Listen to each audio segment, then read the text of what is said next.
O momento que o Lobo traz, assim, entre outras tantas características, mas foi de enxergar brechas num sistema, ou melhor, num não sistema de saúde, implantando um modelo novo que não estava sequer concebido. A concepção prática na interação de uma ideia de ensino, uma ideia de formação de profissional, com a comunidade, com os estudantes e com a remodelação de serviços de saúde, que foi se constituindo a partir da ousadia de fazer, certamente com uma angústia enorme de não ter tudo pensado ainda, de não ter respostas, de imaginar que perguntas e que desafios estariam colocados à frente. Ele mencionou alguns aqui. Mencionou os questionamentos que teve dos professores, do Conselho Regional de Medicina, de dirigentes. Tem, como a gente trabalha lado a lado, de vez em quando eu fico sabendo de uma história nova e de um desafio que engrandece ainda mais a experiência e que foi superado à época. Acho que as duas apresentações trazem para a gente uma questão que sempre se recoloca de forma diferente. É a pergunta: bom, os nossos profissionais não estão adequados à nossa realidade, ou a nossa realidade não se impõe para que os profissionais sejam formados de outro jeito? Essa é a pergunta eterna, que não vale a pena tentar responder. Acho que os dois trouxeram aqui justamente a resposta que é dada pela ousadia e pela prática de colocar em contato a formação e a realidade, as necessidades e as possibilidades que não estavam construídas. Para trazer ainda mais para o concreto algumas coisas, o Lobo não contou aqui, a gente não conta a história pessoal e familiar nesses momentos de trazer a experiência, mas o Lobo é sobrinho do Carlos Chagas, que ilustra tantas das nossas instituições de saúde. Trabalhou junto com Chagas Filho, primo também do Evandro Chagas. Estou dizendo isso por quê? Não porque isso seja o mérito dele ser parente, mas porque ele é herdeiro dessa experiência e porque isso acho que traz a concretude também de nomes que a gente vê como abstratos, mas que estão colocados muito perto de nós na construção do que a gente tem hoje. Eu acho que é extremamente bom saber, e também é muito bom, assim, para quem já ouviu falar disso, assim, como uma coisa absolutamente distante, vendo os livros, tá aqui dentro dessa instituição, olhando para a coisa concreta, olhando para essas conexões que são muito, muito reais, muito próximas de nós também. Não é assim apenas com a admiração abstrata por um dos nossos grandes ícones, quer dizer, aquele que era para ter sido o prêmio Nobel brasileiro, né, na nossa área, e que o Brasil, todos devem saber, até hoje não tem nenhum prêmio Nobel, mas que próximo da nossa realidade, ou seja, próximo das possibilidades que nós temos de fazer, de desbravar, de construir coisas diferentes. Não vou alongar aqui nisso, porque o importante vai ser a discussão. A Lindelita nos traz uma experiência muito mais recente, que certamente bebeu da experiência de Sobradinho, até porque algumas das pessoas que participaram vieram de lá. O próprio Antônio Alves bebeu daquela experiência.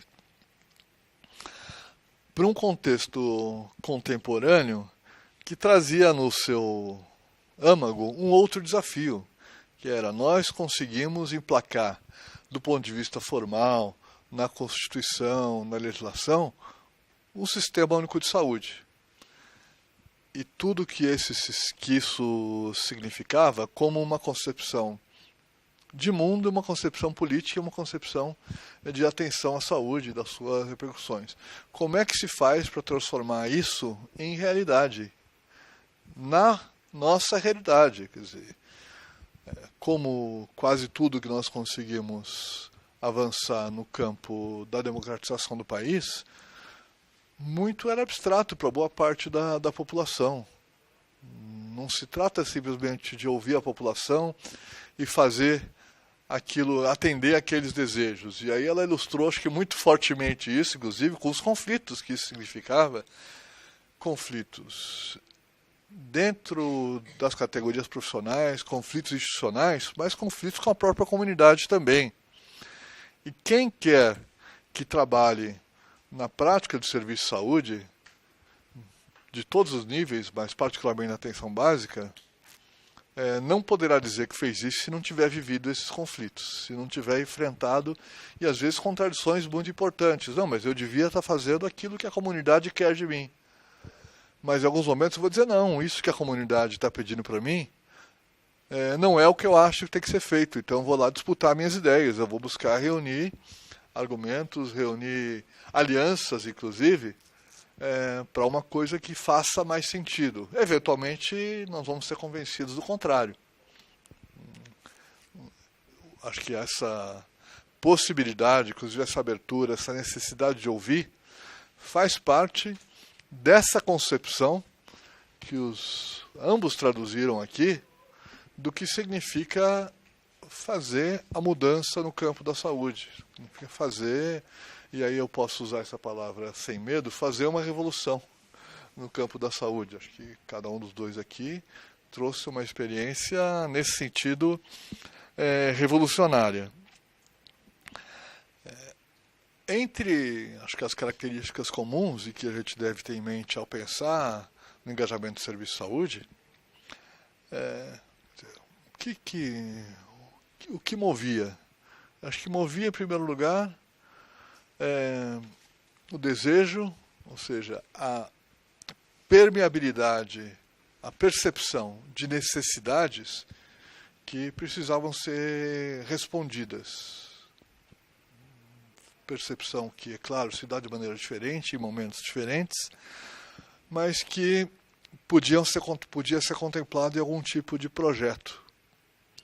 Então, ainda que nós não tenhamos a certeza de qual é o rumo daqui a 10 anos, daqui a 5 anos, etc., é possível pensar em projetos que são construídos de maneira participativa e que tragam respostas objetivas de melhoria da qualidade de vida das pessoas.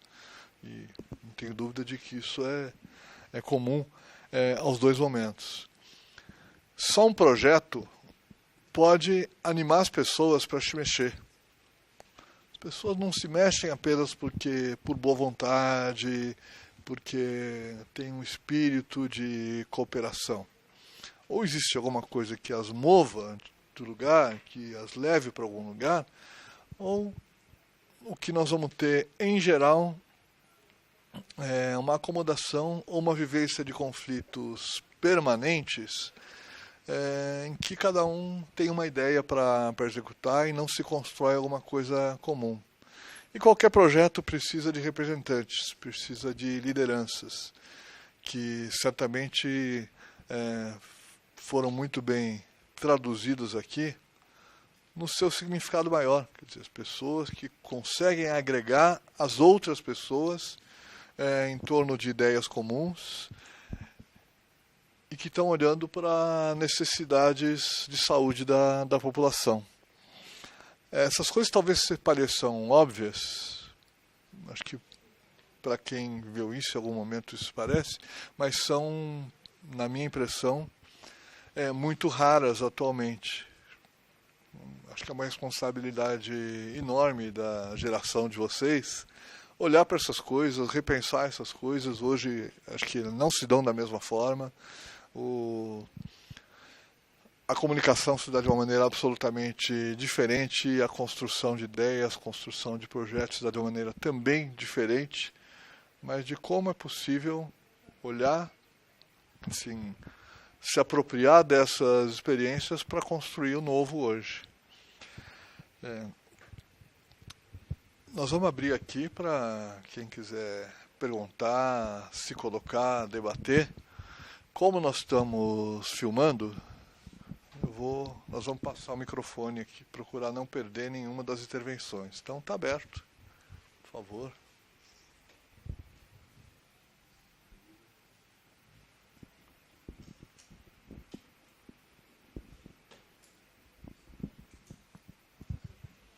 Depois a gente corta o branco, tá bom? É sempre assim, sempre demora. Aí quando o primeiro vai, Daí.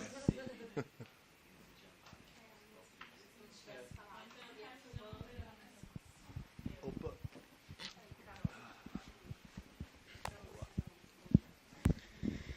Bom, eu queria perguntar para a colega enfermeira, como é que você vê hoje, quando você estava falando da dificuldade que você teve diante do projeto, levando esse projeto como responsável, e aí agora a gente teve a aprovação que tinha sido revogado, né, do nosso direito como enfermeiras, das prescrições e da importância de você poder fazer as medicações. Como é que você via isso dentro de um projeto como esse, que tem um amparo dessa equipe, às vezes até um pouquinho maior do que da pessoa médico, diante de uma restrição como essa que a gente tinha até ontem? Deixa eu fazer essa pergunta, dá até um seminário, né? Mas é o seguinte, vou tentar só rapidamente colocar dentro de um contexto histórico. Como enfermeiro, o exercício profissional da enfermagem, que era de 56, o nosso conselho foi criado em 1973, portanto eu já estava na rua, né, vivenciando a vida aí.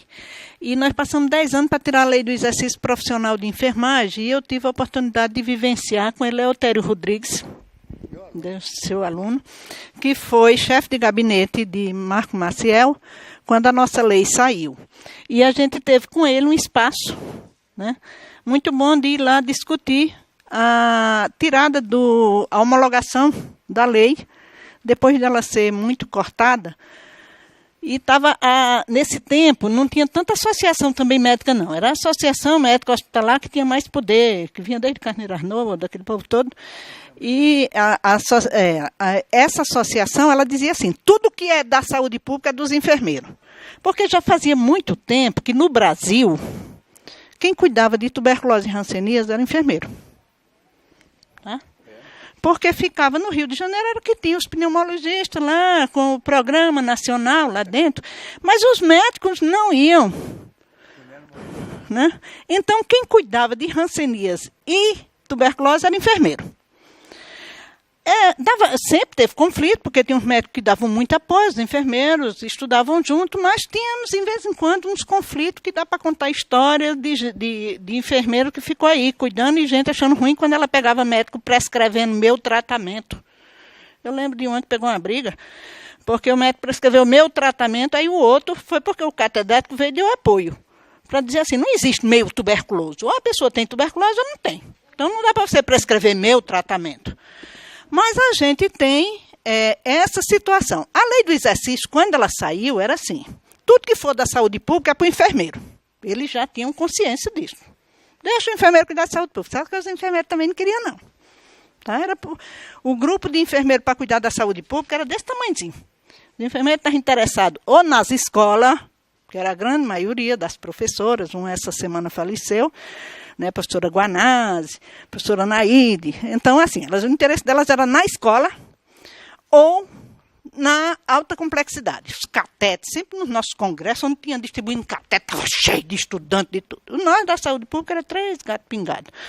Então, para cuidar disso aí, foi muito difícil, mas a gente ficou com isso na lei do exercício profissional. Está lá, artigo 11º, a linha C diz, o enfermeiro prescreve os programas de saúde pública. Está lá, diante de protocolo, a gente teve muito cuidado, porque tinha enfermeiro que morria de vontade de fazer umas coisas mal feitas que médico faz, alguns médicos, aquele de pedir exame. pro cachorro, pro periquito, não sei o quê, para dar uns exames aí pra gente. Aí tinha vontade de fazer isso também, prescrever, né? E isso era uma coisa que a gente era crítico. A gente queria que levasse isso mais a sério. Quem é enfermeiro que deve solicitar exame, não sei o quê, o que tiver envolvido no programa, não. Ah, mas não pode solicitar tudo que quiser, não. Pode não, porque você não vai saber nem entender o que é que você está pedindo. Sabe nem o que exame é que você tem, o resultado, depois por que é que você vai estar pedindo exame que você não sabe nem o que é.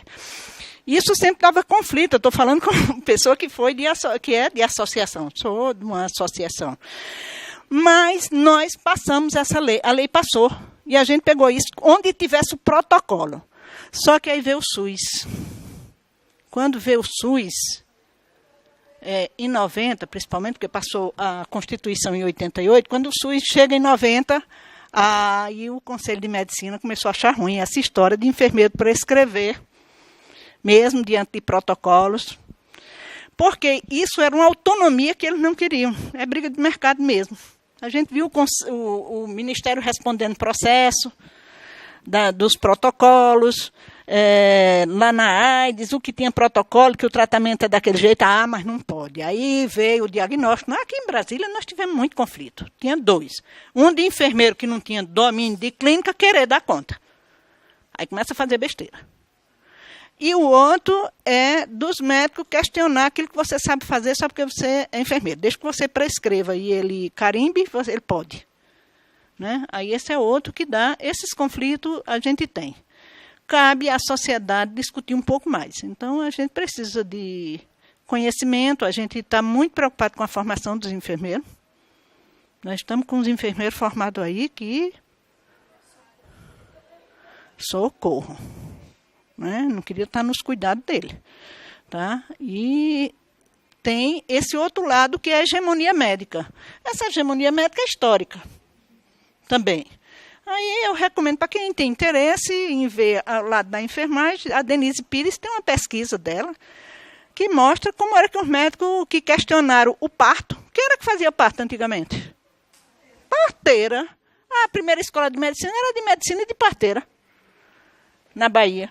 Samuel Vess descobriu a higienização, a importância de higiene das mãos por causa das parteiras, porque ele descobriu lá no hospital lá da Áustria que parto feito pela parteira morria menos do que parto feito por médico. Isso, né? A infecção hospitalar, essas coisas, a gente descobriu aí, quer dizer, onde é que eles estavam levando os micro-organismos nas mãos? A parteira fazia um parto muito mais saudável. Isso a gente tem. Essa questão do parto também cirúrgico, né? Que a gente está aí num desafio muito grande, prejudicando a vida. Teve muito médico que ficou chateado quando viu a princesa, a Lady Middle, sair com o menino no braço, parto feito por uma enfermeira, da princesa. Mas é bom que não discuta muito isso, não, porque isso não faz bem para a gente. Então, colega, o buraco é ou mais em cima ou mais embaixo, não sei onde é que ele está, não. Mas existe um buraco aí que a gente precisa preencher. Denise Pires, chama-se Hegemonia Médica. A enfermagem no Brasil e a hegemonia médica na saúde. Tá? Ele traz a história do Brasil e a história da escola médica, e é bem interessante vocês lerem esse livro. É um livrozinho bem pequenininho, mas bem agradável. A escola de enfermagem no Brasil foi criada por Carlos Chagas, da gripe espanhola, que foi a Ana Nery, não é? Isso. E eu criei no INAMPS o primeiro departamento de enfermagem, que não tinha, em 60, quanto é que foi? 83. Não tinha departamento, tinha departamento de odontologia, tinha departamento de medicina, eu não tinha de enfermagem, eu tenho que criar. E a gente criou um departamento reconhecendo o papel da enfermeira. Olha, então é isso que ele está falando, né? Nós temos muita experiência de enfermeiro e o médico, quando ele trabalha na perspectiva do que é bom para a comunidade, foram os que criaram, né? Ele começa com a história de Carlos Chagas, que foi quem trouxe as enfermeiras para controle das doenças transmissíveis, né? E aí fundou a escola, é a nossa primeira escola, apesar de ter outra escola que é que hoje é a Unirio, que a gente chamava... Não era a Ana Nery. A Ana Nery é a de Carlos Chagas. Ela era a escola que era dos alienados. Tá? Então, aquela escola que hoje é a Unirio. Ela não era considerada a primeira escola de enfermagem, porque quem ensinava os enfermeiros era médico. E os enfermeiros gostam, na sua história, de trazer a Ana Nery, porque era a escola das enfermeiras.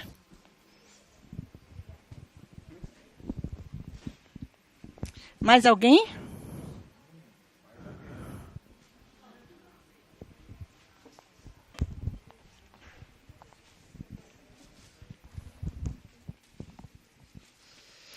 Bom, no relato de vocês ficou muito evidente para mim essa questão das lideranças individuais, né, que o Cláudio mencionou, de vocês dois.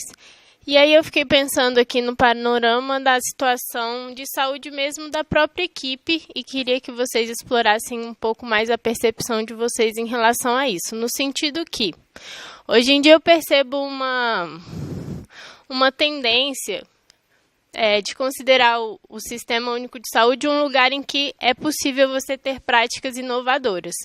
Mas que essas práticas inovadoras geralmente partem de ideias individuais dos profissionais, num contexto em que os profissionais de saúde estão muito adoecidos pela própria prática do serviço. E aí eu queria entender como é que era para vocês nesse contexto, se isso já era uma questão a ser discutida e como é que foi essa gestão aí.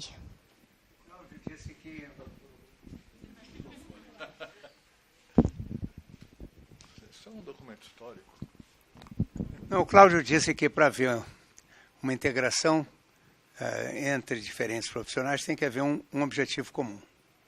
Pois é, a mesma coisa acontece na prática médica. Onde é que você tem bom trabalho em equipe? Num centro cirúrgico. Porque para fazer um trabalho em equipe eu preciso de duas coisas. Primeiro, eu tenho que ter um objetivo comum. Operar o doente, não é? E eu tenho que ter uma equipe em que cada um reconheça o trabalho do outro e saiba que eu preciso do trabalho do outro. Quer dizer, no centro cirúrgico eu tenho um cirurgião, mas ele não opera sozinho. Ele precisa ter o assistente, ele precisa ter a enfermagem, ele precisa ter o anestesista. O conjunto forma... desde Sobradinho, que a gente dizia que a integração no campo se dá pelo trabalho de campo. Porque quando você vai resolver um trabalho lá, o médico não vai resolver sozinho. Ele tem que ter acompanhamento, tem que ter mais em casa, tem que ter um acompanhamento. E aí se integra uma equipe. É no trabalho integrado, sobretudo no trabalho na comunidade, que se integra uma equipe. Tem que ter um objetivo comum, conhecer o trabalho, cada um saber a importância do trabalho do outro e entender que o trabalho só será bem feito se for feito em conjunto, em harmonia, em conjunto. Ele deu uma explicação aqui muito boa, que Antônio Alves estivesse aqui, ele ia dar isso também, porque ele era cirurgião, ele adorava fazer esses exemplos de que no bloco cirúrgico só se trabalhava e cada um sabendo seu pedaço e colaboração e ajuda. Mas eu gostei que você levantou um outro lado, que é o lado, que é a felicidade. Portanto, nós precisamos trabalhar com isso. Quer dizer, quando a gente tem um propósito, as pessoas que não têm propósito de vida são geralmente pessoas tristes. Pessoas que não sabem onde é, pessoas angustiadas, pessoas que não são felizes. Aí a gente fica assim, as equipes estão adoecidas, está adoecida toda a população nossa aí, com essa angústia que a gente está vivendo aí. Agora, quando a gente tem um propósito, nós sofridas, nós que somos sofridas, então a gente termina mais feliz, não é isso? Porque a gente diz assim, nós somos da luta e nós estamos fazendo isso. Eu acredito que uma equipe só não fica adoecida quando ela começa a ficar feliz naquilo que ela está fazendo. Porque o que eu sofri no Saúde em Casa e o que eu tive de alegria, porque tu imagina que era todo dia conflito. O que Cláudio trabalhou aqui, quem trabalha com equipe tem que entender o que é conflito. Tem que entender como é que constrói respeito com o outro. Tem que aprender a ouvir. Eu, pelo menos, sou uma pessoa que eu acho que eu nasci com a boca maior, porque era para ter nascido com duas. Né? Mas aí a gente vai aprendendo a fazer isso. Gosto muito de falar, Então, essas situações acontecem. Está trabalhando numa equipe sem ter visão clara da sua comunidade, do seu trabalho, ou querer ser muito ansioso, querer muita resolução, quando não depende só de você, e você não fica feliz com o pouco que você pode fazer. Salvar uma vida é um motivo de felicidade. Estar ali junto com a pessoa, interagir com o outro, é um motivo de felicidade. O professor Armando adora fazer isso. Cadê ele aí? Ele adora fazer essas discussões, já vi muito, assim, de mostrar para a equipe. Gente, vamos viver isso aqui, vamos relaxar, vamos aproveitar o momento. E nós hoje estamos vivendo muito ansiosos. Eu entendo o adoecimento das equipes pela frustração. Você está onde você não resolve nada, onde você não tem prazer, onde você não sai de casa com prazer, você sai angustiado, né? Onde você não se sente necessário, né? Eu dizia assim, gente, vamos olhar o perfil das pessoas, porque eu já trabalhei em hospital. Aí no pronto-socorro, eu vi um médico sair de um pronto-socorro, assim, ele ser socorrista. Ele sair tão feliz, arrasado, cirurgia de chegar um acidente, uma situação, ele passar umas 6 horas, e a gente olhar assim, ele saía fisicamente, mas ele estava num olho brilhoso da satisfação. E o que não gostava de pronto-socorro, o povo enfia ele lá, ele está lá numa ansiedade, num medo, numa raiva das pessoas que chegam, querendo morder quem chega lá. Aí morde a gente da enfermagem, a gente morde ele também, porque quando a gente não morde, bota sal no café, não consegue morder. Então, aquela raiva, isso aí não tem quem viva feliz desse jeito. A gente vive feliz quando a gente começa a se entender e gostar mais do outro. E a gente aprende. Eu pelo menos na altura da minha idade, eu digo que felicidade a gente aprende a ser feliz. Que é ir tirando aquilo que não é tão necessário e ter um propósito. Se eu trabalho com aquela comunidade, passo a dizer assim, não era bem isso que eu queria, mas eu vou gostar dessa comunidade aqui. Eu vou descobrir, conhecer essa comunidade. Então, quando você quer, o professor falou aqui numa coisa que a gente aprende quando a gente está motivado. A gente quer aprender. Então, você vai aprender a trabalhar com a comunidade quando você gosta da comunidade.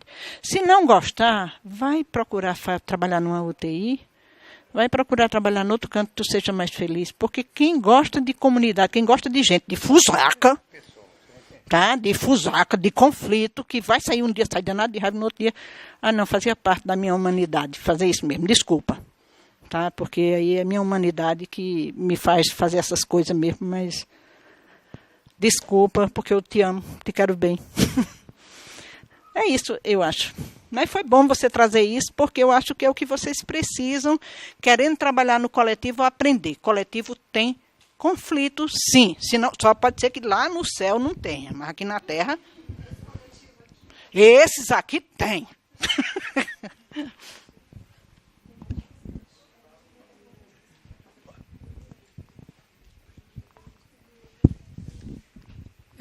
Meu nome é Luísa. Eu queria começar parabenizando a fala de vocês, foi muito engrandecedora para a gente ouvir. E eu queria fazer um questionamento sobre o processo atual que a gente está passando. Aqui no Brasil, a gente está num processo de austeridade econômica, com uma política de Estado de redução da interferência do Estado. E no DF, particularmente, a gente teve um projeto que o governador colocou na Câmara Legislativa de 8 de fevereiro, falando sobre a progressiva extinção dos servidores de saúde. E aí o projeto, devido a muita retaliação, ele acabou sendo alterado para que a assistência de saúde pública não seja extinta progressivamente, mas seja reduzida. Então agora você tem um modelo que está em vigência atualmente, em que um hospital regional e as UPAs agora estão em processo para serem parte de um processo de terceirização. Qual é a opinião de vocês sobre tudo isso?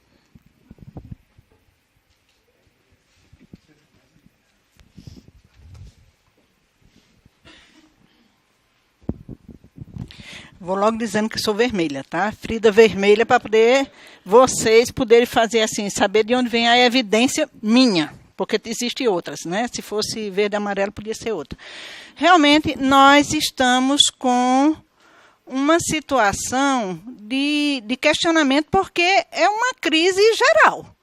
Né? A gente está vendo essa situação em que a gente pensava em estar construindo uma sociedade mais solidária, uma sociedade, tudo que a gente leu, e aí o Gessé Souza é quem mais traz, porque ele está trazendo uma crítica do que o Sérgio Buarque de Holanda escreveu sobre sociedade brasileira, o Roberto Freire. Então, Casa Grande e Cesala, ele está trazendo umas críticas disso, de brasileiro solidário, que não é bem assim. A gente viu uma população que, de repente, estava achando ruim empregada doméstica ter direito. Estou dizendo das pessoas bem pertinho da gente. E nós temos isso no mundo. As pessoas, quando falam em globalização, só falam com raiva. E a gente trabalha com o quê? A gente tem um alfabeto árabe, a gente tem não sei o quê. Então, quer dizer, com a globalização tem um lado bom e tem um lado ruim. O que a gente está vendo é que nós estamos passando por um momento que a gente precisa se firmar nessas discussões.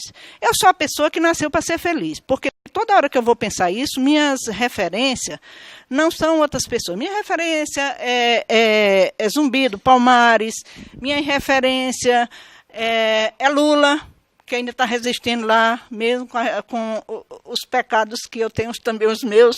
Então, minhas referências são outras pessoas, mas que eu digo assim, eu sempre olho, a sociedade brasileira já escravizou uma população, ir lá sequestrar as pessoas, escravizar, extinguir a população indígena, e eu tenho muitas críticas à população indígena hoje. Essa forma deles se organizarem, essa história dos pedintes, mas eu entendo a história que construiu essa situação deles também. Então, tem muita coisa que a gente tem que olhar uma dívida social. Com relação ao decreto, é porque esse governo do Distrito Federal, eu vejo ele o mais próximo desse governo federal. Tá? Que foi um governo que pegou um povo com medo com a história da violência, porque eu digo, quando fala assim, a sociedade agora está tão violenta, eu digo, eu não sei como é que uma sociedade que já teve gente escravizada e tinha direito de matar as pessoas, ela está mais violenta agora. Eu acho que a violência está mais democratizada. A gente tem umas coisas que a gente não quer discutir. A drogadição. Quem é que quer discutir a questão do tráfico? Eu tenho um artigo que peguei em dezembro de um general que foi quem instituiu o conselho, o CNI, no governo Fernando Henrique Cardoso.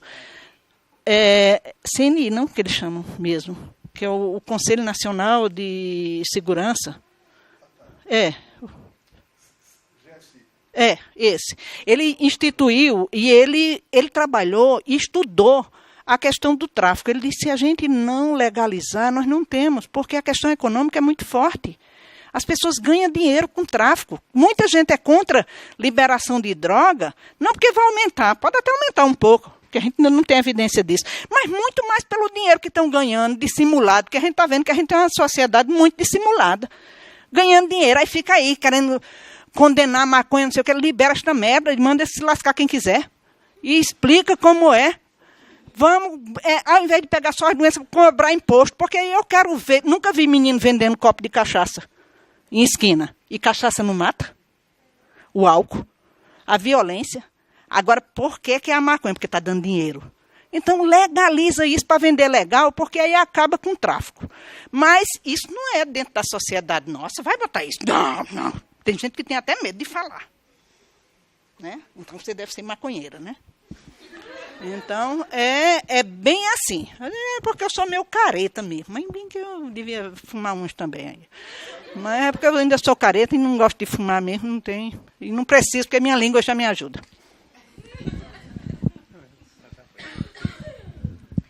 É só assim, eu acho que é retrocesso, tá? O decreto é retrocesso, mas o decreto mostrou que nós resistimos.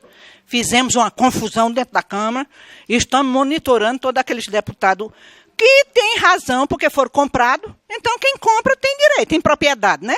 Se ele comprou os deputados, aí nós agora estamos cobrando também, assim, cada um que se olhe quem foi que votou. Porque a que eu votei, eu gosto muito dela. Me representa. Mas eu não vou me poupar de comentar também. Nesse finalzinho aqui, viu?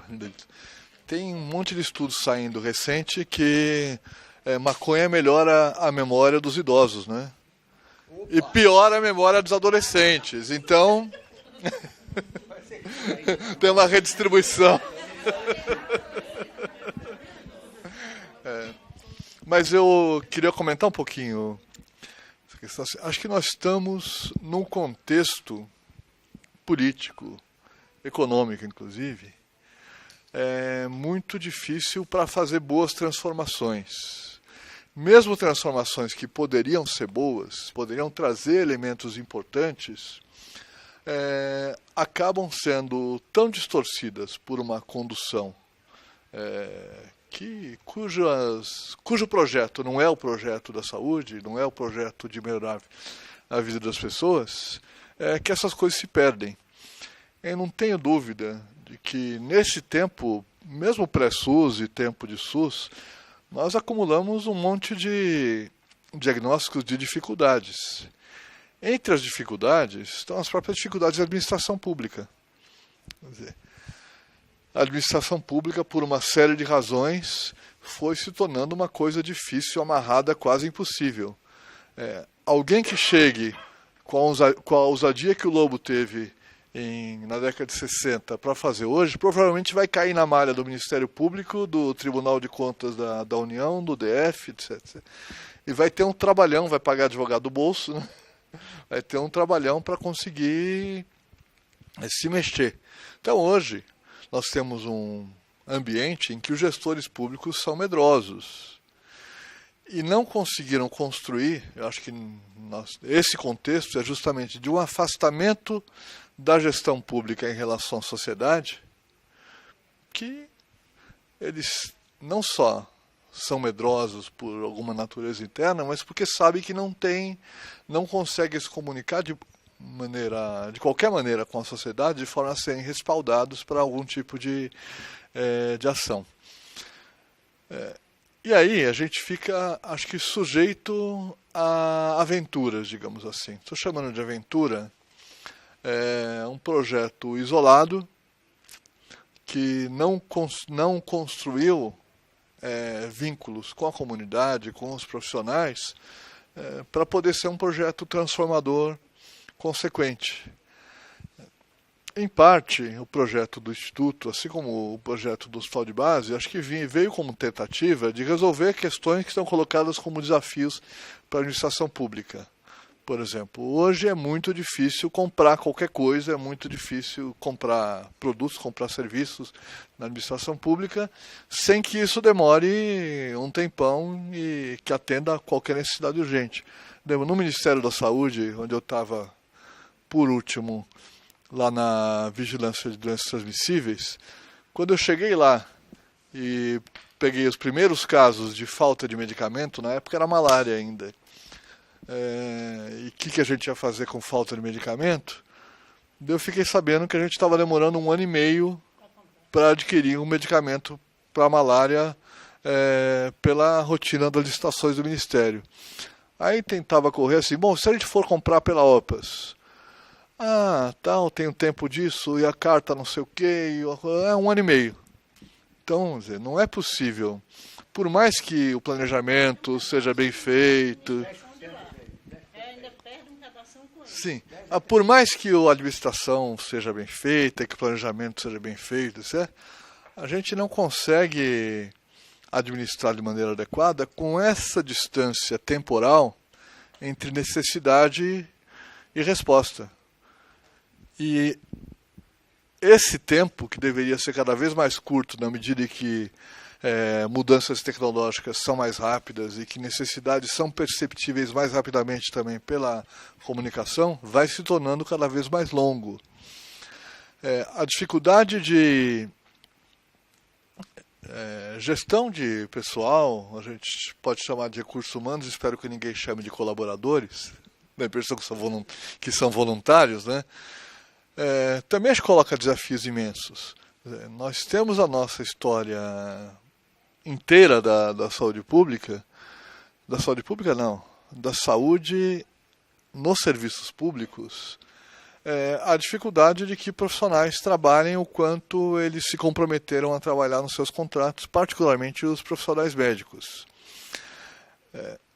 E aí vocês podem observar em qualquer serviço público que tentou enfrentar isso. Em geral, quem foi penalizado por tentar enfrentar isso foi o gestor. Assim, é muito rara a situação em que se consegue algum tipo de medida corretiva, mesmo dentro, em tese, a administração pública tem seus instrumentos, que a gente pode olhar assim de um jeito esquisito, instrumentos disciplinares, às vezes precisa ter instrumentos disciplinares para fazer cumprir aquilo que a sociedade encarregou o gestor de fazer o serviço funcionar, contratar pessoas para que elas cumpram o seu contrato de trabalho. Então, acho que ao longo das últimas décadas tem se tentado algumas alternativas de gestão. As organizações sociais apareceram como uma tentativa, fundações apareceram como tentativas, os serviços sociais autônomos, a exemplo do que foi pensado aí por o Instituto Hospital de Base, acho que também veio como uma nova tentativa, a partir da constatação de que aqueles modelos de gestão não estavam funcionando. Ora, Acho que essas tentativas, ainda mais numa dimensão dessas, não podem ser feitas de maneira improvisada, de maneira isolada por um governo que de repente pegou um projeto que já tinha sido extremamente polêmico para ser aprovado, com diversas arestas que ainda não tinham sido resolvidas e trabalhadas, e transforma isso, não, agora este é o modelo para o Distrito Federal, e aí embute um artigo lá que diz que as carreiras estão em extinção. Quer dizer, se as carreiras estão em extinção, significa que quem já está congelado, pode esquecer, e que o futuro é privatização. Acho que essa é a mensagem que o projeto trouxe. Agora, acho que nós temos uma tarefa coletiva de construir a governabilidade dentro da saúde, a governabilidade dentro dos serviços públicos, que está muito comprometida. Agora, eu sinto muito aí, mesmo achando que eu nasci para ser feliz, eu acho que no contexto de governos que a gente vive hoje, isso é muito difícil, porque isso não está na agenda do governo, assim, construir serviços públicos que funcionem para atender necessidades. A agenda é outra. É um tema bem denso, né? Mas eu quero fazer um pequeno comentário. Eu trabalhei em condições sempre politicamente desfavoráveis. E talvez eu tenha tido algum sucesso, porque eu nunca me incomodei com isso e nunca perguntei se podia. Então, vai fazendo. Eu acho o seguinte, quando você fala assim, vocês jovens, pessoas vão ouvir assim, mas eu tenho experiência. E eu tenho 10 anos de experiência, mas pode ser a experiência de um ano, um mês, repetido por 10 anos. Quer dizer, não significa grande coisa. A experiência tende a ser uma qualidade, uma coisa negativa. Você dizer, não vai dar certo. Tá certo? Ela é mais negativa que positiva. E você tem de vencer esses dados. Eu acho que às vezes a milésima tentativa dá certo. Eu vou tentar de novo. Se houvesse oportunidade agora, eu tentaria de novo, porque é a milésima tentativa, a gente tem que ter imbuído dessa felicidade. Você falou da a vontade de fazer, a vontade de realizar, a vontade de criar. Não é? Tem o padre Antônio Vieira, se eu vou terminar aí, dizia que viver e durar são duas coisas diferentes. Que você não mede vida pelo tempo entre nascer e morrer. Isso é durar. Viver é quando você cria, quando você tem amor, quando você, enfim, transmite ao outro essa sensação de... Aí você está vivendo, entende? Então, eu tenho horror de gente que diz assim, eu estou esperando para aposentar, estou matando meu tempo. Mas que horror, cara. Entende? Você é realmente matando tempo. A coisa mais importante que tem é tempo. Gente, sou velho. Eu gostaria de ter menos 20 anos, para ainda brigar por mais coisas. Lutar contra... sabedoria de hoje, né? Você faz a sua sabedoria. Não necessariamente com a minha sabedoria, com a sua sabedoria, que você pode ir lastrear com algum conhecimento anterior, mas você cria a sua. Gente, desculpa se a gente não atendeu se eu não atendi toda a expectativa, mas é o seguinte, a gente está à disposição e acho que vocês levantaram um tema bem interessante. A fala de Cláudio foi muito boa, porque é isso mesmo. Precisamos discutir. Eu pego o exemplo do hospital de base, que eu sempre discuti. Ou a gente pensa numa forma de descentralizar, ou da forma como está, ele ia morrer. É um hospital que tem de trabalhadores, 7.000 trabalhadores. Eu não estou dizendo só os efetivos, estou falando dos terceirizados que já tem lá dentro, de limpeza, de vigilância, tudo isso. Então, isso é uma cidade. Para você querer administrar lá dentro daquele gabinete é um absurdo. Mas a forma de fazer e as intenções que estão por trás é que é muito difícil, precisa muita inteligência e análise mais fundamentada. Acho que Cláudio trouxe contribuições importantes.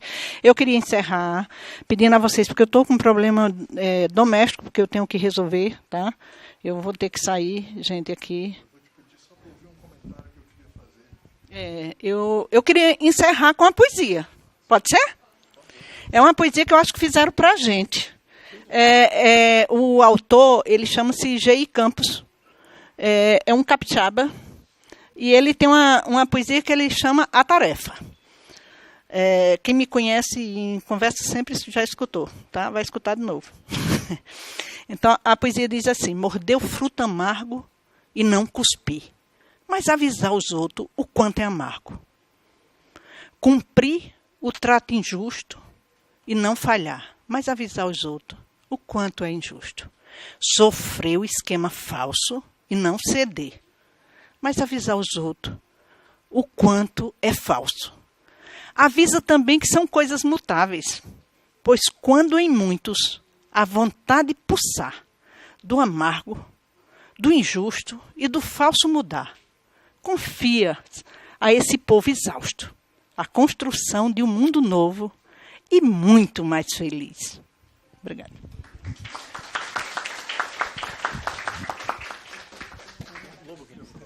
Eu quero fazer apenas um comentário que eu fui gestor do UNASUS, como secretário de saúde coletiva de lá.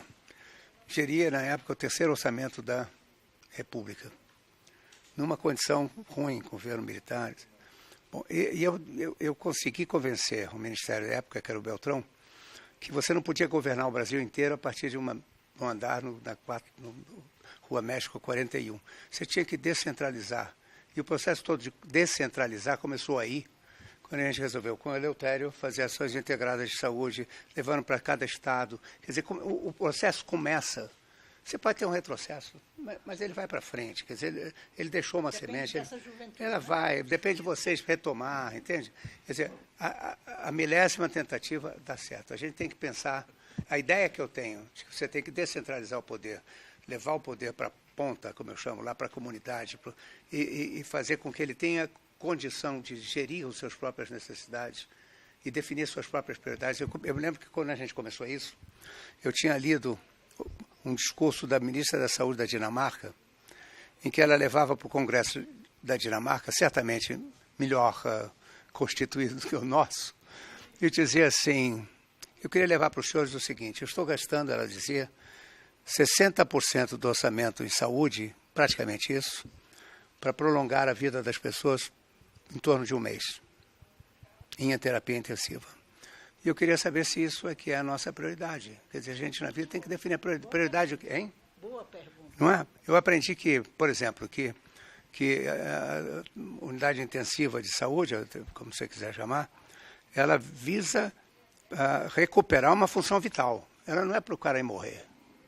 Entende? De modo que, para isso, eu tenho que fazer atenção em casa, eu tenho que fazer o que você quiser. É para recuperar uma função vital. Você vai lá porque teve um problema qualquer, teu rim parou de funcionar, eu vou recuperar a função renal. Teu coração passou a ter uma arritmia muito grande, eu vou recuperar uma função. Quando você chega ali no estágio terminal, que você não tem mais o que recuperar. Não é ali o melhor lugar.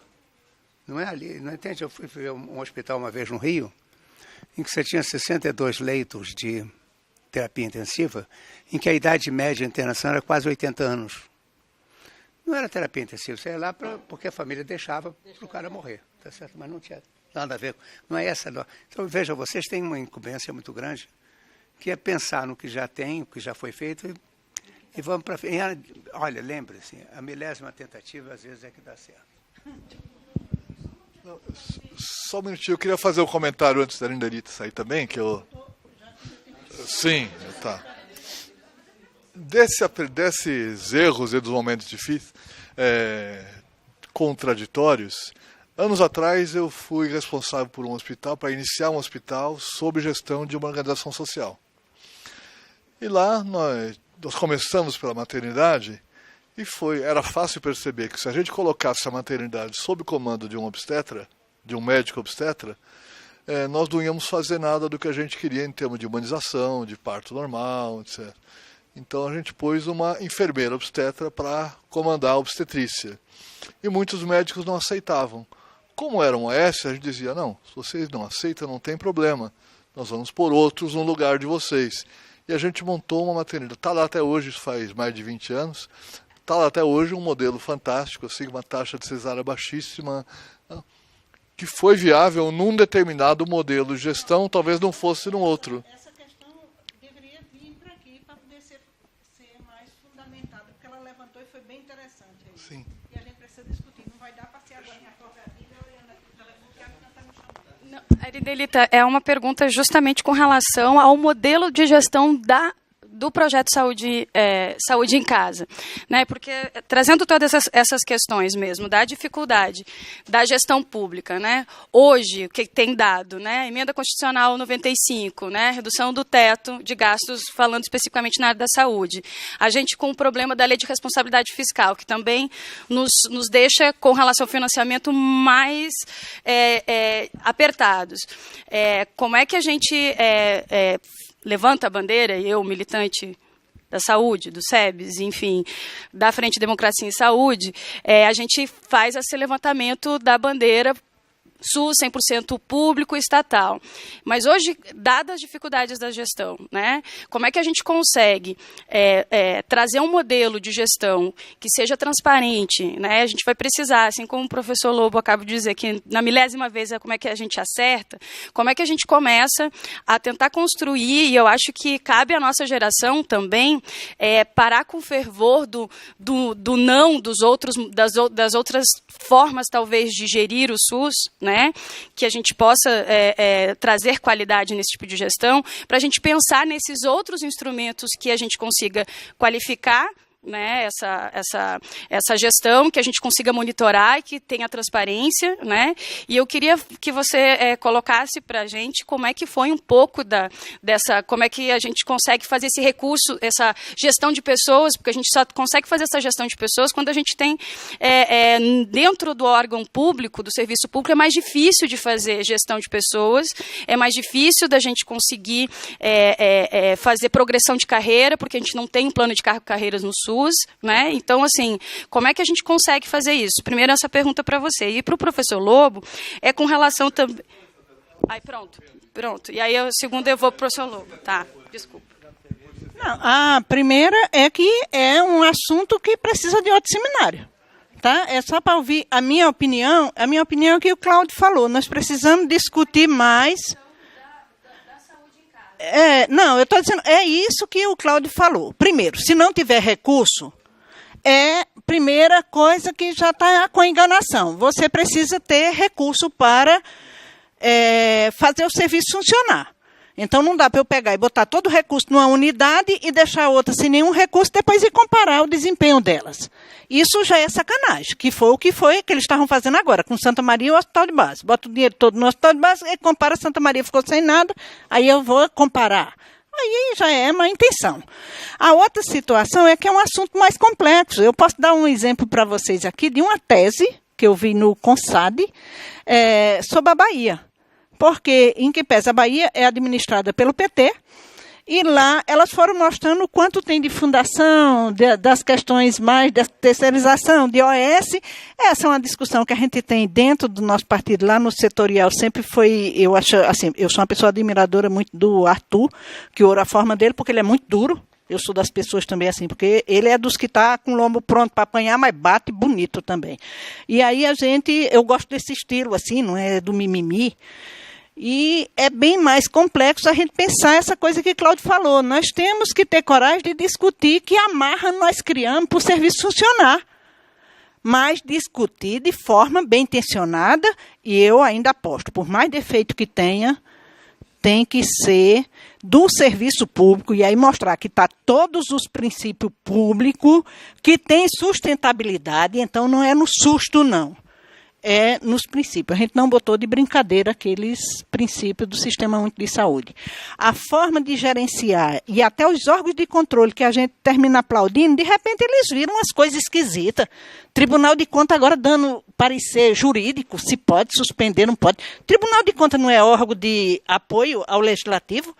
Virou um órgão legislativo forte, jurídico. Isso a gente precisa discutir. Um componente do judiciário. Que é isso? Suspende serviço que o prejuízo quem é que vai pagar?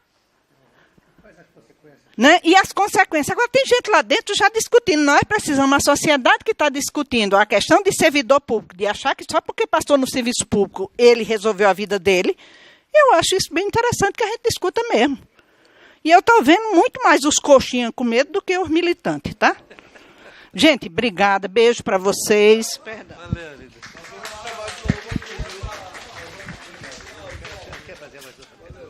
você ia fazer a pergunta agora para o professor. Lindelito, um abraço, obrigado. E com relação ao desbravar na década de 60, com relação a essa integração ensino e serviço, que a gente chama hoje, que está nas diretrizes curriculares que começaram a fazer na área da saúde desde 2005, que teve a reforma, que teve a sua manutenção em 2013, como é que a gente consegue, né, lendo o texto que nos indicaram, que estava o Paranaguá, inclusive acho que o senhor também é da experiência de Planaltina e Sobradinho, que no texto fala exatamente a integração de ensino, atenção e participação da comunidade, né, que foi essa a experiência, né. Hoje a gente também fala, hoje tem uma releitura disso, onde coloca a gestão como o quadrilátero, né, da participação social, do ensino, né, o quadrilátero do ensino, onde inclui ensino, serviço, gestão e participação social no protagonismo do atendimento, né, da atenção à saúde e da cobertura à assistência à saúde das pessoas. Como é que a gente faz essa releitura nos dias atuais, se hoje a gente tem os processos normativos, né, que nos dá, teoricamente, uma segurança na implementação, mas a gente tem hoje o entrave da dificuldade dos COREMES, né, das coordenações das residências médicas, aonde isso que o senhor fez na década de 60, de colocar um estudante de medicina no serviço, dando conta da atenção à saúde daquelas pessoas, né? Hoje existe um entrave muito grande, porque, na maioria, as coordenações das residências médicas querem um serviço, não um serviço que seja perfeito, né? O campo de serviço dos alunos tem que ser óptimo, né? O Arthur saiu aqui, da residência de medicina de família e comunidade. Eles têm que ter um local de descanso, tem que ter uma hora de não sei quanto tempo para dedicado a estudo fora do horário acadêmico, fora do serviço, né? Eles têm um número X que podem atender só de paciente, eles não podem atender paciente sem que o preceptor médico fique perto deles.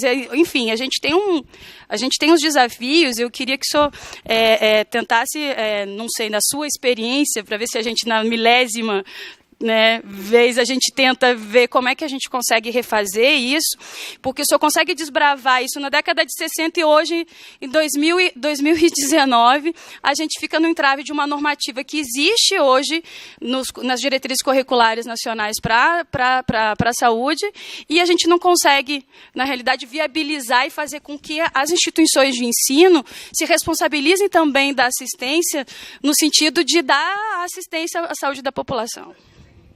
Pois é. Peraí, professor. Olha, dentro da minha irreverência, quando a gente criou o curso de medicina aqui, a ideia era fazer ciências da saúde logo a seguir, o nosso currículo era inteiramente anormal, inteiramente ilegal, não tinha nada de... E eu dizia o seguinte: eu já visitei tanta escola médica ruim que eu quero ver alguém do conselho, do que for, vem aqui dizer que a escola não funciona bem, né? Quero que avalie o formando, avalie. E quando o Roberto Santos, logo a seguir, fez a reforma do currículo médico, ele fez, em parte, integrando o que a gente fazia, tá certo? Com toda... Eu me lembro que o Carlos Chagas, meu filho, meu primo, ele dizia que eu estava, de certa forma, traindo a minha formação de trabalhar em biofísica, porque eu não tinha designado como uma disciplina isolada, nenhuma, não tem nenhuma designada como tal. Tem problema. Você está estudando sistema cardiovascular, tem tudo e não tem especificamente nada. Mas, enfim, então eu acho que você tem gente que cumpre norma e tem gente que faz norma. Então, não tem... E uma das coisas que a gente faz com muita frequência é não seguir muito regra, não. Eu vou tentando fazer as coisas como eu posso, entende? A gente sempre propôs coisas que são porque eu achava que estava certo, no período militar, você fazia descentralização com transferência de poder, a gente transferia orçamento, transferia dinheiro. É anacrônico. Tanto a gente fez e nada aconteceu. Quer dizer, eu nunca fui punido por nada, né? Quer dizer, também porque nunca mexi. A gente não mexe tanto em ordenação. Eu era ordenador de despesa. Minhas contas foram sempre corretas, porque tudo que eu achava que não estava muito bom, eu não fazia. E o que eu achava que tinha que fazer, fazia, apesar de... A vida é correr risco sempre. Você sempre tem risco. Você vai ali, tem risco. É risco. Você tem que analisar risco. O que faz a medicina e a área de saúde, a enfermagem, é tentar transferir risco, a incerteza no risco. Você sempre tem risco. Você não quer andar num território incerto. Você quer medir a probabilidade de... Você quer ver como é que está. Mas você corre risco. Você não pode nunca dizer isso vai dar certo, porque pode ser que não dê. Quer dizer, você tem que ter... Então, a gente tem que fazer tentativas mesmo. E, olha, cola. Se você fizer aqui no Distrito Federal teve uma grande dificuldade, porque você teve que vencer todos uns status de resistência que você, mudando posições, quer dizer, você teve, já mudar médico é meio complicado. E você mudar do que ele está, da facilidade que ele tem, do lugar que ele trabalha de manhã e tem uma clínica à tarde, é difícil.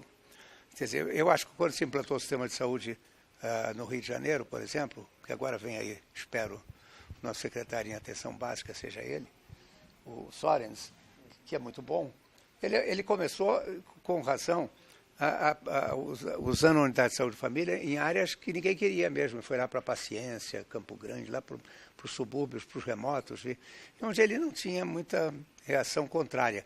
E ele começou a ganhar apoio popular. O sistema de atenção à saúde no Rio, que o Crivella quer acabar, ele também tem isso, acaba. Ele estava com mais de 80% de reconhecimento da população, você entende? Mas o que é que ele fez? Ele veio da periferia para o centro. Eu me lembro que eu perguntei uma vez a ele se ele não queria criar uma unidade de saúde da família em Copacabana, onde eu moro, porque só tem velhinho, entende? É um bairro de velhos. Quer dizer, você botar uma unidade de saúde de família em que passa alguém ir lá ver o velho, ele está acamado, não está, como é que faz? E ele disse, vai chegar, mas por enquanto eu não quero mexer nessa área tão perigosa. Eu vou comendo pelas beiradas. Ele tem razão, a gente às vezes tem que comer pelas beiradas sem enfrentar de frente uma guerra total, porque não é fácil. Mas tem que tentar. Eu acho que, como eu disse, a milésima é uma tentativa, não esmorecer, vai dar certo. Não, o ambiente é ruim, eu vou tentar fazer o que eu vou fazendo as coisas. Alguém vai me barrar um dia, mas eu vou tocando, entende? Quer dizer, os sistemas são anacrônicos. Você sabe o que é um crédito em educação? São 12 horas aula. Ou 15 horas aula. 15, né? Então, eu fui ver, você foi ver, eu fui discutir, porque como eu acho um absurdo, eu fui ver como é que tinha sido criada a ideia do crédito. E foi uma resolução do Conselho de Educação, que foi firmado pelo reitor da época e ministro, esqueci o nome dele.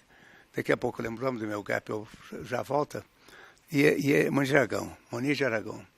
E ele disse o seguinte, ele faz se você procurar lá na regulamentação do Ministério e ver o crédito acadêmico, você vai ver, ele diz o seguinte, crédito é o esforço que o aluno tem que fazer para aprender algo.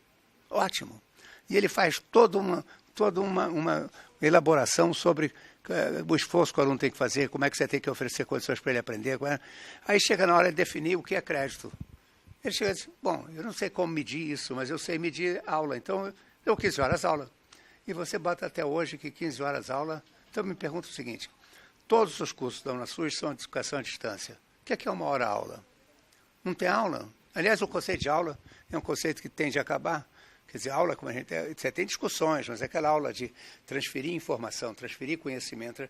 Eu vou aprender muito melhor na minha internet, eu tenho toda a informação possível, uma grande parte está disponível, eu vou lá buscar, e vou discutir. Eu acho que o que compete ao professor é fazer isso aqui, fazer uma reunião, discutir experiências, discutir dados, não é ficar transmitido.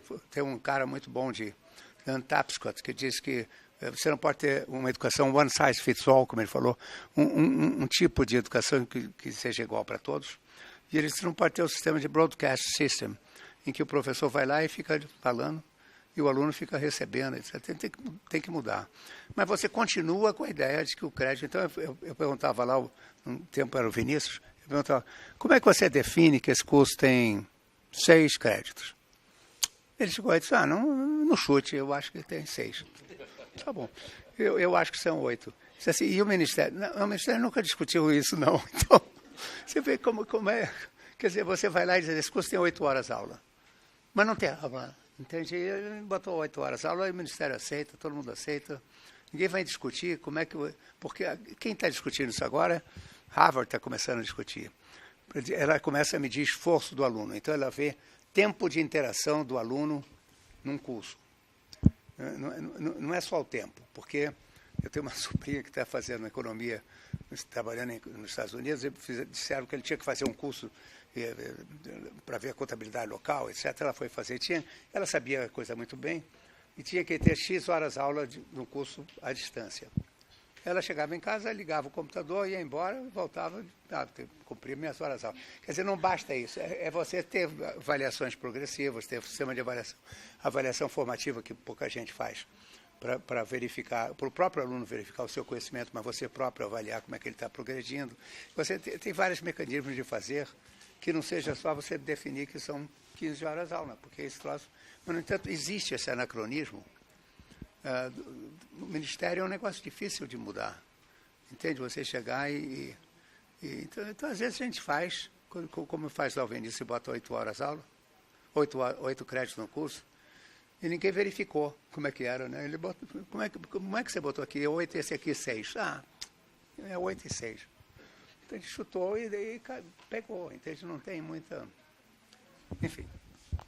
Eu acho que a gente não tem que aceitar muitas coisas, não. Você vai... O que for imposto ali, eu tenho que fazer. Mas, enfim. Vai fazer. Bom, muito obrigado. Sobrou todos. É a ditadura da língua portuguesa, né? Sim, mas se eu tenho um... Tá bom. Mas tá bom.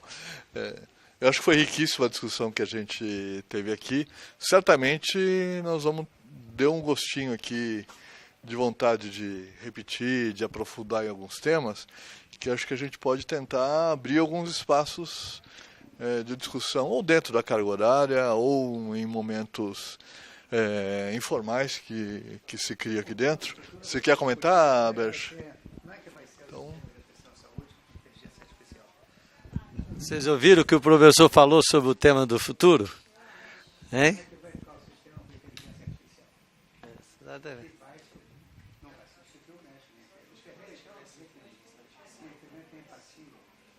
Essa relação paciente, você sabe que 60% dos erros médicos nos Estados Unidos são feitos por problema de relação médico-paciente. Mesmo nos hospitais universitários, a medida que foi feita agora foi 60% dos erros são por falta de problemas com relação médico-paciente. Muito pouco com a enfermeira, porque ela tem uma relação muito melhor de empatia, não é por ali, tá certo? 30% dos erros são por troca de medicação. Quer dizer, você tem que... Ele estava me contando que fez isso com o Hemocentro e foi igual, né? A troca de Hemobags. Lá atrás. Enfim, mas não é só isso. Eu acho que a inteligência artificial vai mudar a nossa vida. Já está mudando. Então, nós usamos sem parar a inteligência artificial sem perceber. Quando você vai num supermercado, a moça lá vê o código de barra, que vai ser escrito pelo QR Code, mas ele bota o código de barra, ela está fazendo controle de estoque, ela está fazendo controle de venda, ela está fazendo reposição de estoque, ordem de compra, né? Sozinho. E ainda gerando informação do seu perfil de consumo. Usando o seu perfil e usando... Entendi. Você vai receber uma mensagem, você comprou tanta coisa, faz isso. E outra que você tem que pensar é que eles jogaram todos os prontuários do sistema de saúde inglês, foi jogado todo o prontuário do sistema de saúde inglês no Deep Mind da Google, que era inglês, que foi comprado pela Google. E tem uma discussão enorme no Congresso, parlamento inglês, como é que você faz com problema do sigilo da informação. E você tenta dissimular, fazer alguma coisa, é fácil quebrar. Aí, a primeira coisa é o seguinte, não existe mais privacidade de informação no mundo atual. Você digitou qualquer coisa no teu WhatsApp aí, está alguém sabendo. Você não existe mais. É uma utopia a gente pensar que fez alguma coisa só para... Não é. Eu mandei uma mensagem só para você. Tá ali, alguém vai pegar, pode ver. Você tem espião por aí, nos satélites, fazendo o que for. A outra coisa que tem é que eles concluíram, eles fizeram uma pesquisa e mostraram que os benefícios que eles tinham com a troca de informações, de experiências entre vários médicos em várias situações, era maior do que o eventual problema com a perda de confiança. Quer dizer, ele está no Sistema Nacional de Saúde. Se ele tivesse um sistema americano, podia ser certo, porque as seguradoras vão pegar a informação para rejeitar um contrato, rejeitar um sistema, um serviço, mas num sistema integrado de saúde, o nosso não é, claro, o nosso sistema de saúde ainda é um sistema que não é perfeito. Enfim, esse é um tema importante. Aproveitando essa questão que o professor Lobo está falando, só para dar consequência prática, eu até já justifico, eu saí aqui umas 2 vezes porque numa das vezes foi discutir com o coordenador de integração estratégica da Fiocruz na presidência, como é que a gente amplia a nacionalização da instituição, ou seja, nós temos uma rede física da Fiocruz no Brasil e, ao mesmo tempo, precisamos terminar de construir esse projeto nacional da Fiocruz. E uma das discussões por isso que eu tive que sair, era justamente discutir como é que você pega unidades como no Rio Grande do Sul, São Paulo e outras coisas, que você não tem unidade física, como é que você leva redes de inteligência para em determinados lugares como esse, vão ser hubs que você vai ter, ou seja, a Fiocruz vai estar colocada, inserida em projetos, em ações estratégicas, seja com instituições governamentais ou não governamentais, tem tudo a ver com essa discussão que o professor Lobo, inclusive, traz, no que diz respeito à questão da necessidade cada vez mais dessas ferramentas que a gente tem de momento, né?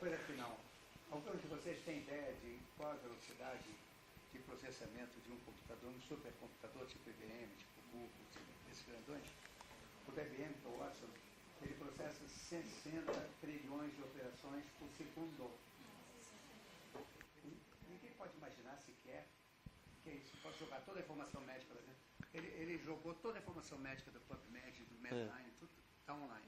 Pois é, e eu, por exemplo, não sei lhe responder qual é a capacidade desse computador gigantesco que a gente tem na Bahia, onde nós fizemos o SIDAX, que é o Centro de Integração de Dados, né, para a Saúde na Fiocruz, que é uma coisa extraordinária isso que ele está falando. Então é outra coisa. Não é online. Não é online. É informação para pesquisa, para serviços, etc. Não é online, né? Não. Eu falei que não é. Nós estamos ainda no caminho. Mas eu queria fazer um último comentário, pessoal, só para finalizar, dizendo o seguinte, que vocês perceberam que a gente começou com uma determinada discussão, essa é a etapa 2. A etapa 3 é a continuidade, digamos assim, não é o fecho, mas é a continuidade, o aprofundamento do que a gente viu na etapa 1 e 2, né?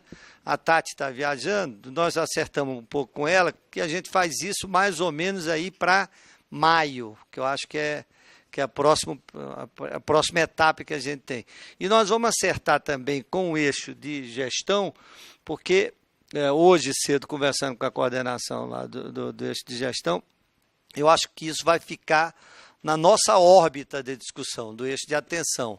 Mas também a gente quer fazer algo integrado com eles para a próxima etapa. É um pouco mais de orientação de qual é o próximo passo aqui da disciplina e do eixo de atenção. Tá bem? Passar para o Cláudio para fazer a finalização. Não, você e o professor coordenador, quem é? O Bege adora formalidade, sabe? Então, muito obrigado de novo. Acho que a gente teve provocações fantásticas aqui e várias coisas para a gente refletir depois. Mas, entre elas, acho que se preocupar um pouco com essa distinção do que é princípio, do que é norma e o que é dogma. Quer dizer, dogmas não nos servem. Acho que a gente tem que pensar em elaboração e reelaboração de normas à luz de princípios. E mesmo esses princípios têm que ser observados, questionados o tempo todo. Então, na hora que a gente fala em modelo de gestão, modelo de organização, certo? Não vale nenhum dogma. Vale a gente tentar aprender. Se não tivesse 1000 tentativas, 999 erros para um acerto, a gente não teria vacinas. Quer dizer, qualquer vacina das que a gente tem hoje passou por dezenas, centenas de tentativas de formulação, de experimentação, etc., até chegar numa que funciona de maneira relativamente adequada. Malária é um exemplo. Há quantos anos está se pesquisando? Pois é, até hoje não tem uma vacina de malária em uso. Vai ter. Um dia vai ter. Mas a gente pensar nessas coisas, refletir sobre isso à luz das experiências concretas que foram trazidas aqui. Obrigado mais uma vez. Obrigado, Edu.